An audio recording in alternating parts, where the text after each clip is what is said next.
ఇక కాపు సామాజిక వర్గం విషయానికి వస్తే వంగవీటి మోహన్ రంగా గారి మరణం తర్వాత చిరంజీవి గారు వచ్చారు, ప్రజారాజ్యం పార్టీ పెట్టారు. ప్రజారాజ్యం తర్వాత పవన్ కళ్యాణ్ గారు వచ్చారు, జనసేన పార్టీ పెట్టారు. ప్రస్తుతం ఆయన కూటమిలో భాగస్వామిగా ఉన్నారు. కేవలం డిప్యూటీ సీఎంగా మాత్రమే ఆయన ఉన్న పరిస్థితి. మరి ముఖ్యమంత్రి అవ్వాలి ఆయన అనేది ఆయన వర్గం కానీ ఆయన అభిమానుల యొక్క ఆకాంక్ష.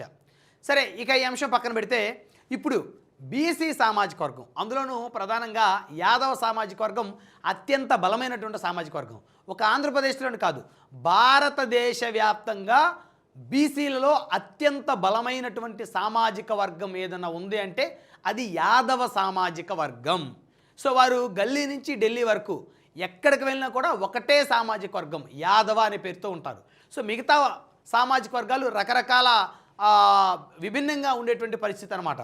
సో అందులోనే రకరకాల సెక్షన్లు ఉంటాయి. కానీ యాదవ సామాజిక వర్గం మాత్రం అన్ని రాష్ట్రాల్లో వారిని యాదవులుగానే పిలువబడతారు. ఇక బోడే రామచంద్ర యాదవ్ గారు ఆయన పార్టీ పెట్టిన దగ్గర నుంచి, బీసీవై పార్టీ పెట్టిన దగ్గర నుంచి అనేకమైనటువంటి పోరాటాలు చేశాడు, అనేక రకమైనటువంటి ఇబ్బందులు ఎదుర్కొన్నాడు. గత వైసీపీ ప్రభుత్వ హయాంలో ఆయన ఇంటి మీద పెద్దిరెడ్డి రామచంద్రారెడ్డి గారి మనుషులు దాడి చేసి ఆయన ఇల్లు మొత్తం కూడా ధ్వంసం చేసినటువంటి పరిస్థితి. అయితే అప్పటి నుంచి ఇప్పటి వరకు కూడా ఎక్కడా వెనకడుగు వేయకుండా ఏపీ రాజకీయాల్లో తనకంటూ ఒక బలమైనటువంటి ముద్ర వేసుకోవాలనేటువంటి తపనతో ఆయన ముందుకు పోతున్నారు.